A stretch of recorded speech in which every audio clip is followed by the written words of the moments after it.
क्या supreme court की फटकार लगते ही जाएगी बीजेपी के 110 से भी ज्यादा विधायकों की विधायकी? ये सवाल इसलिए क्योंकि आपको बता दें कि एक तरफ अब्बास अंसारी के खिलाफ सुप्रीम कोर्ट ने तगड़ा एक्शन लिया, वहीं दूसरी तरफ बीजेपी के 110 विधायकों की विधायकी पर भी सुप्रीम तलवार लटकने की नौबत आ गई, जिसे लेकर बवाल थमने का नाम नहीं ले रहा है।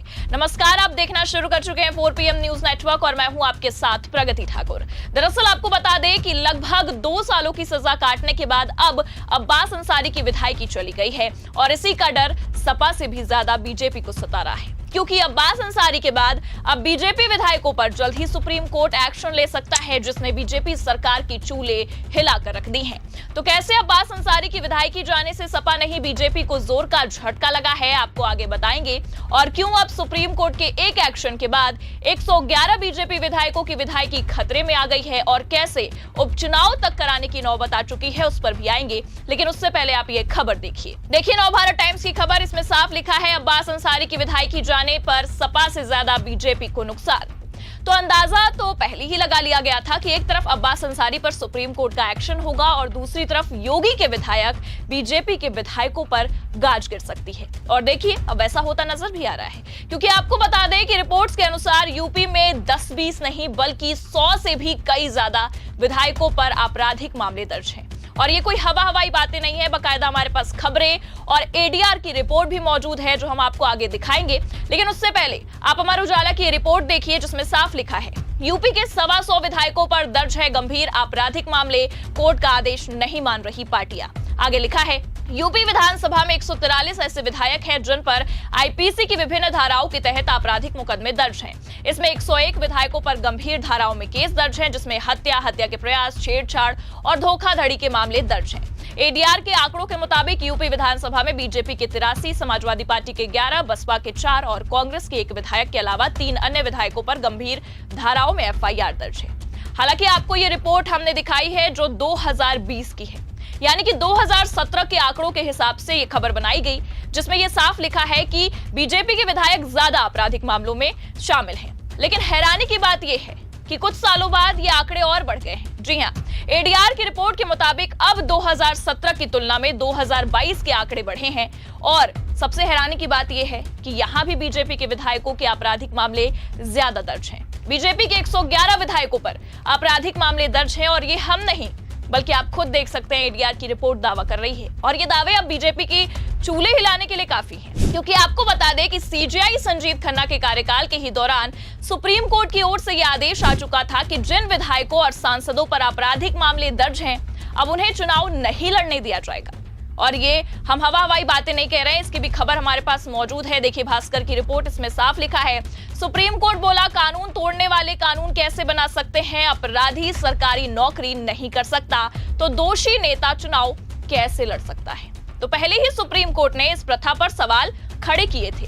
और इतना ही नहीं बल्कि सीजेआई खन्ना के कार्यकाल के दौरान सुप्रीम कोर्ट भड़का भी था और कहा था कि इस तरह से लापरवाही जैसे कृत्य नहीं चलेंगे। देखिए आगे लिखा भी है, कोर्ट ने कहा कि दोषी नेताओं पर केवल 6 साल तक चुनाव लड़ने पर प्रतिबंध लगाने का कोई औचित्य नहीं बनता है। जस्टिस मनमोहन और दीपांकर दत्ता ने कहा, अगर किसी सरकारी कर्मचारी को दोषी ठहराया जाता है तो वो जीवन भर के लिए सेवा से बाहर हो जाता है, फिर दोषी व्यक्ति संसद में कैसे लौट सकता है? कानून तोड़ने वाला कानून बनाने का काम कैसे कर सकता है? दरअसल आपको बता दें कि जन प्रतिनिधित्व कानून की धारा 8 और 9 के तहत दोषी सरकारी कर्मचारी और दोषी नेताओं को लेकर अलग अलग प्रावधान है। देखिए खबर में लिखा भी है, धारा 8 के तहत किसी विधायक या सांसद को 2 या उससे ज्यादा साल की सजा होती है तो वो अपनी सजा पूरी करने के बाद 6 साल तक चुनाव नहीं लड़ सकता है। और धारा 9 के तहत भ्रष्टाचार या देश के प्रति अविश्वास के लिए बर्खास्त सरकारी अधिकारी को 5 साल तक अयोग्य घोषित किया जाता है। अब इस मामले को लेकर खुद सुप्रीम कोर्ट ने मार्च में सुनवाई के दौरान कहा था कि हम जन प्रतिनिधित्व कानून की धारा 8 और 9 के कुछ हिस्सों की जांच करेंगे। दरअसल कोर्ट में भाजपा नेता अश्विनी उपाध्याय की याचिका पर सुनवाई हुई थी। याचिका में आपराधिक पृष्ठभूमि वाले लोगों को राजनीति में भाग लेने पर प्रतिबंध लगाने की मांग भी की गई थी और सुप्रीम कोर्ट ने इस मामले पर सुनवाई करते हुए अपनी टिप्पणी भी दी थी। और आप देख सकते हैं कि खुद भाजपा नेता की याचिका और अब्बास अंसारी के खिलाफ सुप्रीम कोर्ट का लिया गया ये तगड़ा एक्शन बीजेपी के लिए अब जी का जंजाल बन गया है, क्योंकि एडीआर की रिपोर्ट ये साफ दिखा रही है कि यूपी विधानसभा में 111 बीजेपी विधायकों पर आपराधिक मामले दर्ज हैं, जिनमें से कुछ पर गंभीर आपराधिक मामले दर्ज हैं। हालांकि आपको यह बता दें कि अगर यूपी में गठबंधन की बात की जाए तो एडीआर की रिपोर्ट के मुताबिक आरएलडी के भी 7 विधायकों पर सुप्रीम कोर्ट की तलवार लटक सकती है, जो ये साफ दिखा रही है कि बीजेपी क्या यूपी का एनडीए गठबंधन ही अब पूरी तरह से खत्म हो जाएगा। सुप्रीम कोर्ट के फैसले की रडार पर आ चुका है, क्योंकि पहले तो सुप्रीम कोर्ट ने मार्च में सुनवाई के दौरान ही ये साफ कर दिया था कि जिन पर आपराधिक मामले दर्ज हैं, आखिरकार उन्हें किसने हक दिया कि वो संसद में बैठे या विधानसभा में बैठे। लेकिन अब जैसे ही अब्बास अंसारी पर सुप्रीम कोर्ट ने तगड़ा एक्शन लिया है, वैसे ये मुद्दा और गर्मा गया है। वैसे ही आपको बता दें कि सपा से भी ज्यादा बीजेपी हाई टेंशन में नजर आ रही है, और इतना ही नहीं बल्कि अब तो खबरें भी बाकायदा निकलकर ये सामने आने लगी हैं कि बीजेपी के विधायकों पर सुप्रीम तलवार लटक चुकी है। क्योंकि आपको बता दें कि जैसे ही खबर ये निकलकर सामने आई कि मुख्तार अंसारी के बेटे अब्बास अंसारी को कोर्ट ने एक मामले में 2 साल की सजा सुना दी है, और इतना नहीं बल्कि उनकी विधायकी भी छीन ली गई है। ऐसे में तो साफ समझ में आ रहा है कि अगर सुप्रीम कोर्ट ने एडीआर की इस रिपोर्ट के हिसाब से यूपी के विधानसभा में बैठे विधायकों पर एक्शन की तैयारी कर दी, तो योगी क्या मोदी की भी सरकार को झटका लग सकता है, क्योंकि केवल यूपी के विधायक ही नहीं बल्कि बीजेपी के तो कई सांसदों पर गंभीर आपराधिक मामले भी दर्ज हैं।